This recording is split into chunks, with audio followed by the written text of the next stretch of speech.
श्री कृष्णा दोस्तों, हर हर महादेव। कैसे हैं आप सब? स्वस्थ और सुरक्षित होंगे। दोस्तों, कार्तिक का बहुत ही पवित्र महीना चल रहा है। हम में से अधिकांश लोग कार्तिक स्नान कर रहे होंगे। कार्तिक स्नान का मतलब होता है ब्रह्म मुहूर्त में उठकर और स्नान। यदि पवित्र नदियों में कर सकते हैं तो बहुत ही अच्छी बात है, नहीं तो घर के जल में ही, स्नान के जल में थोड़ा सा गंगा जल मिलाकर स्नान करने से भी वही फल प्राप्त होता है।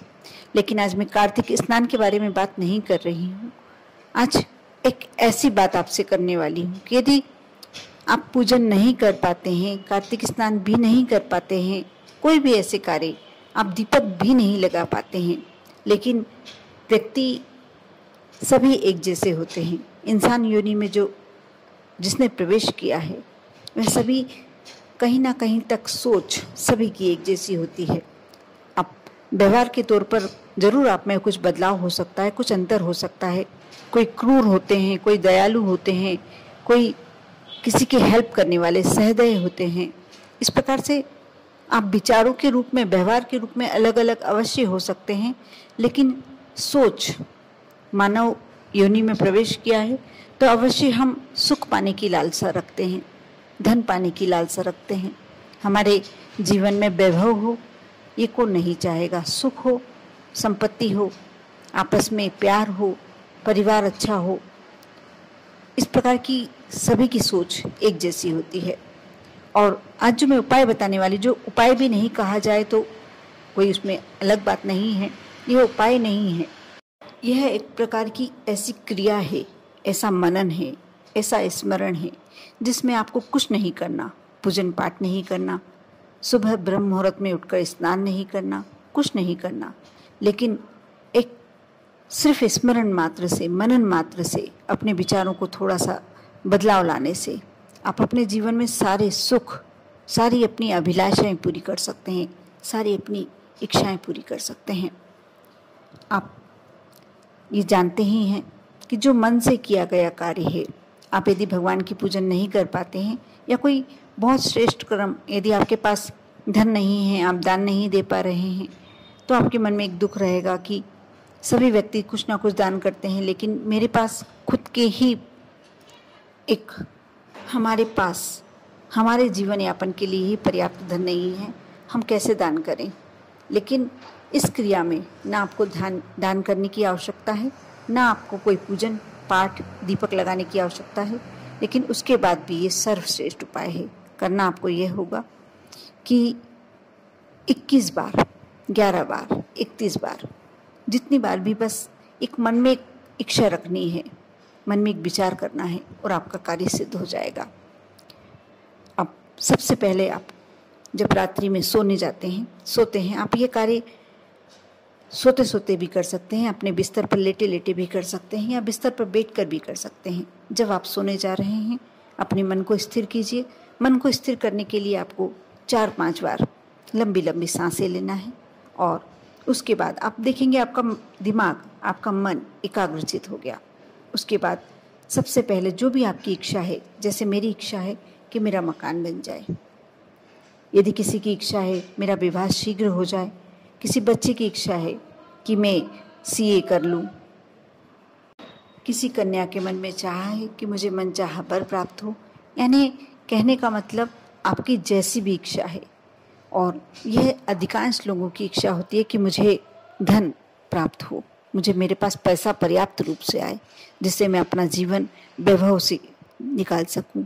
अब सारे ऐश्वर्य के साधन मेरे पास हों, गाड़ी हो, घर हो, बच्चे अच्छे हों, पढ़ाई अच्छी कर रहे हों, ये सभी की इच्छा होती है। ये ऐसी कोई व्यक्ति नहीं होगा जिसके पास ये इच्छाएं नहीं हैं। आपकी जैसी भी इच्छा है, आपको करना ये है कि आप अपने बिस्तर पर लेटे लेटे या बैठकर 4-5 बार गहरी सांस लीजिए। उसके बाद आप अपने मन ही मन 21 बार आपको इस बात को दोहराना है, जैसे 21, 11, 31, जैसा मैंने पहले कहा, आपको मन में दोहराना है कि मेरा मकान शीघ्र ही बन जाएगा, मेरा मकान बन चुका है, मैंने मकान का काम चल रहा है और मेरा मकान शीघ्र ही मेरे मन लायक बनकर मुझे मिलेगा। इस प्रकार आप अपनी जो भी इच्छा हो, जैसे मैंने अपना एक एग्जाम्पल दिया है, वैसे आपको ये 21 बार बोलना है। आप उंगलियों पे काउंट कर सकते हैं। आपने बोल लिया, उसके बाद जो भी आपके इष्ट हैं, यदि कोई कान्हा को मानता है, कोई शिवा को मानता है, कोई हनुमान जी को मानता है, कोई माँ लक्ष्मी को, कोई माँ दुर्गा को, सभी के इष्ट अलग अलग होते हैं। जो भी आपके इष्ट हों, यदि आप कोई धर्म विशेष से हैं, कोई दूसरे धर्म के हैं, तब भी आप अपने इष्ट को अपने सम्मुख जानकर, क्योंकि जब आपका मन स्थिर होता है तो आपके समक्ष आपके इष्ट दिखाई देने लगते हैं। आपके दिमाग में आप अपने इष्ट को याद करेंगे तो आपको एक प्रतिरूप दिखाई देगा, एक आकृति दिखाई देगी, और आपके समक्ष आपके इष्ट मौजूद होते हैं। आपके आसपास एक अदृश्य शक्ति का घेरा होता है, वह आपकी बातें उस समय पूरी सुनते हैं, क्योंकि मन और भगवान दोनों का बहुत ही जल्दी, जब आप अपने मन को शांत रखते हैं तो आपका बहुत जल्दी भगवान आपके पास आपकी बातें सुनने आपके पास उपस्थित होते हैं। आप 21 बार, 11 बार, 31 बार, जैसा भी आप चाहें अपने मन की इच्छा, और आपको पॉजिटिव वे में बोलना है कि मेरा ये कार्य हो चुका है, हो रहा है, चल रहा है, जल्दी शीघ्र ही पूरा हो जाएगा। इस प्रकार आप अपनी इच्छा 21 बार बोलें। उसके बाद हाथ जोड़कर मन ही मन, यदि हाथ भी नहीं जोड़ते हैं तो आपको सिर्फ ये खेल अपना दिल और दिमाग का है।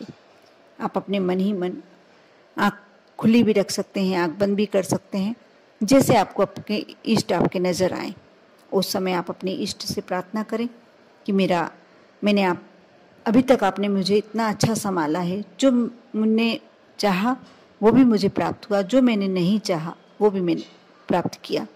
आप मेरी इस इच्छा को अवश्य पूरा करेंगे और कर रहे हैं। इस तरीके से आप विनती कर कर सो जाइए। आप चाहें तो कोई सुंदर सा मंत्र जो आपको याद हो अपने इष्ट का, वह मंत्र मन ही मन, जब तक आपकी नींद नहीं लगती है, उस मंत्र का जाप कर सकते हैं। और उसके बाद जब नींद लग जाए, कोई बात नहीं, कितनी बार किया है ये मायने नहीं रखता, आप सो जाएं। उसके बाद आपको करना है ब्रह्म मुहूर्त में। आप यदि नहीं उठते हैं तो आपको उठना होगा। ब्रह्म मुहूर्त का मतलब होता है 4 बजे से 6 बजे तक का समय। 6 बजे भी थोड़ा सा लेट हो गया, लेकिन यदि आप नहीं उठते हैं तो आपको 6 बजे तक भी ये कार्य कर सकते हैं। उस समय भी आप अपने बिस्तर पर ही बैठ के भगवान से बिल्कुल उसी रूप में, जिस रूप में आपने रात्रि में किया था, उसी रूप में आपको सुबह भी विनती करनी है। इसके लिए भी आपको कोई विशेष क्रिया नहीं करना है कि आपको मुंह धोना जरूरी है या स्नान करना जरूरी है। बस वहीं के वहीं बैठे बैठे आप ये कार्य कर सकते हैं। मैं गारंटेड कह देती हूँ कि मैं पूरे अनुभव से कहती हूँ, आप ज़्यादा से ज़्यादा 11 दिन, 21 दिन, 31 दिन, इतने से ज़्यादा तो लग ही नहीं सकते, बल्कि मैं तो कहूँगी कि 24 घंटे में ही आपको रिजल्ट मिलने शुरू हो जाते हैं। आपकी इच्छाएं पूरी होने का आपके पास साधन नज़र आने लगता है। आप देखना, कर देखिए, बहुत ही छोटा सा लेकिन बहुत ही चमत्कारिक उपाय है। ये आपको करना है प्रतिदिन। और आप मन में सोच सकते हैं, कोई संकल्प लेने की आवश्यकता नहीं है कि मुझे ये कार्य 11 दिन करना है, 21 दिन करना है, 7 दिन ही करना है, 3 दिन ही करना है, जितने दिन आप चाहें, क्योंकि इसमें आपका कहीं एक्स्ट्रा समय नहीं लग रहा। कुछ नियम फॉलो नहीं करना है, कुछ आपको दीपक नहीं लगाना है, भगवान के मंदिर नहीं जाना है, लेकिन अपने इष्ट को अपने पास उपस्थित रखना। और एक बार में आप एक इच्छा के लिए करें, आपकी एक इच्छा पूरी हो जाए, फिर आप डबल से दूसरी इच्छा के लिए कर सकते हैं। और इसको करने से आपकी इच्छाएं ही आप पूरी नहीं होंगी, आप अपने भगवान से, अपने इष्ट से कनेक्शन महसूस करेंगे। आपको लगने लगेगा, जिसे बच्चा अपनी माँ को हमेशा कैसे अपने नज़दीक मानता है, कभी भी चोट लगती है, माँ पास में है या नहीं है, वो सबसे पहले अपनी माँ को याद करता है। उसी प्रकार जब हम ये कार्य करते हैं तो सबसे नज़दीक हमारे इष्ट इस समय उपस्थित होने लगते हैं, हमारे आसपास रहने लगते हैं, क्योंकि इतने दिनों में उन्हें भी हमारे आसपास रहने का एक नियम बनाना होता है। कर देखिए, आप याद करिए, देखना कैसे वो आपके नज़दीक आकर आपकी पूरी इच्छाएं करते हैं। आप पर और आपके पूरे परिवार पर प्रभु की कृपा हमेशा बनी रहे। लेकिन मेरी इस बात को, इस उपाय को करने से पहले मैं आपको ये बता दूं कि सबसे पहले आपको अपने मन में विश्वास लाना होगा। यदि विश्वास नहीं है तो ये कार्य बिल्कुल नहीं कीजिए, क्योंकि यदि विश्वास नहीं है आपको इस उपाय पर, तो आपका ये कार्य कभी भी सिद्ध नहीं होगा, ये उपाय कभी भी सिद्ध नहीं होगा। ओम नमः शिवाय।